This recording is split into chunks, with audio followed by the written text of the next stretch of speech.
आपको लोटा भर के जल चढ़ाने का फायदा क्या हुआ है? अब सुनना, पूरे भारत के लोग और पूरे देश विदेश में बैठे हुए जितने भक्त इस आस्था चैनल के माध्यम से कथा सुन रहे हैं, महाराज भगवान का एक नाम है भिक्षुवर,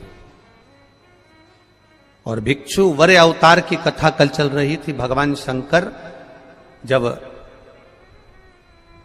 सत्यारथ के मर जाने के बाद उसकी धर्म पत्नी गर्भ से थी, और वह धर्म पत्नी भी बच्चे को जन्म देकर घाट पर छोड़कर जब पानी पीने के लिए गई तो घड़ियाल ने, मगर ने उसको पकड़ लिया और वो धर्म पत्नी भी मर गई। पार्वती जी के मन में संशय आ गया था,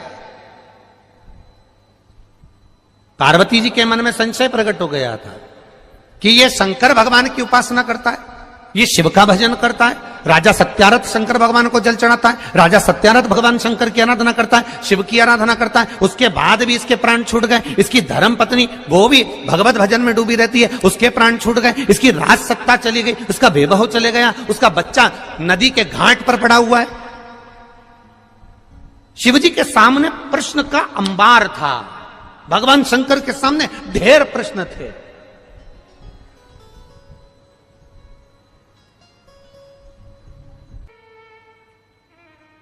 शिव का जो भक्त होता है वो विश्वास पर जीता है, भरोसे पर, दृढ़ता पर जीता है। दुनिया कुछ भी कहे, वो अपनी भरोसा, अपनी दृढ़ता शंकर के चरणों में रखता है, शिव के चरण।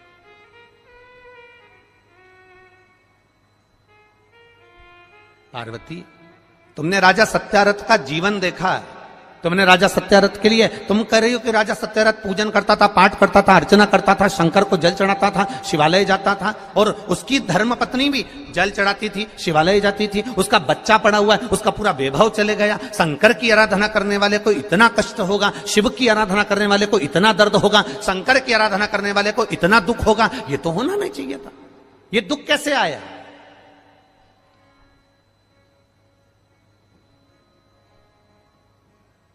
ये कष्ट कैसे आया? ये तकलीफ कैसे आई?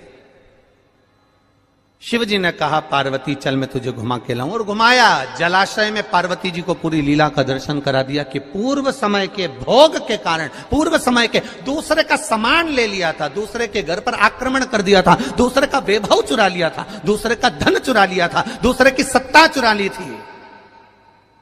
इसलिए इस जन्म में भले मेरा भजन करा इसने, मुझ पर जल चढ़ाया इसने, मेरी आराधना करी इसने, पर पूर्व कर्म का भोग तो भोगना पड़ेगा।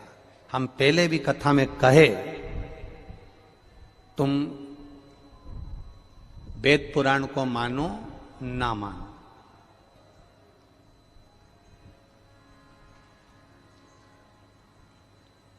तुम धर्म शास्त्र को मानो ना मानो,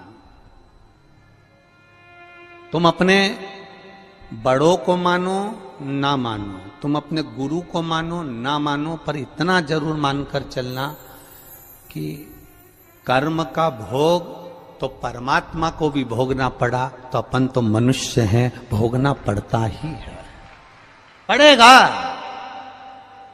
कोई तुमसे कह दे मेरे पास आकर बैठिया मैं दुख नहीं आने दूंगा, कोई तुमसे आकर कह दे कि मेरे पास आकर बैठिया मैं ऐसा काम कर दूंगा कि तुम्हारे जीवन में दुख नहीं आएगा, तकलीफ नहीं आएगी, कष्ट नहीं आएगा, तो समझ लेना कि ये बेवकूफ बना रहा। दुख आएगा, कष्ट आएगा, रोग आएगा, बीमारी आएगी, तकलीफ आएगी, क्योंकि पूर्व के कष्ट का, पूर्व के कर्मों का भोग हमको भोगना है। पूर्व के कर्मों का भोग हमको भोगना, वो कौन भोगेगा?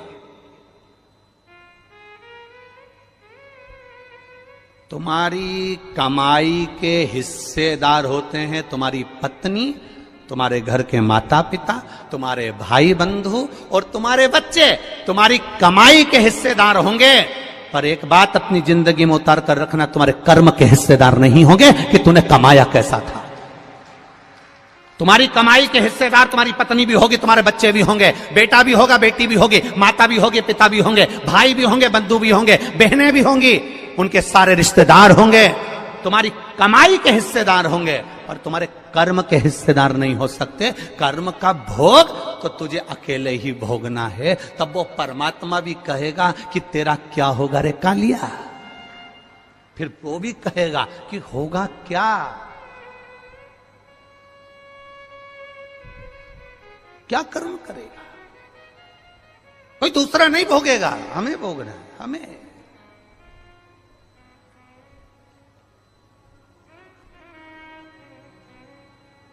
महाराज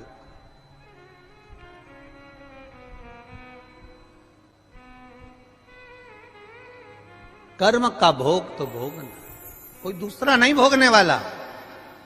पार्वती सत्यरथ को कर्म का भोग भोगना था। पूर्व में इसका वैभव इसने दूसरे का चुराया था, इसलिए आज इसका वैभव चले गया। पूर्व में इसने जो कर्म किया था उसके कारण इसका ये कर्म चले गया।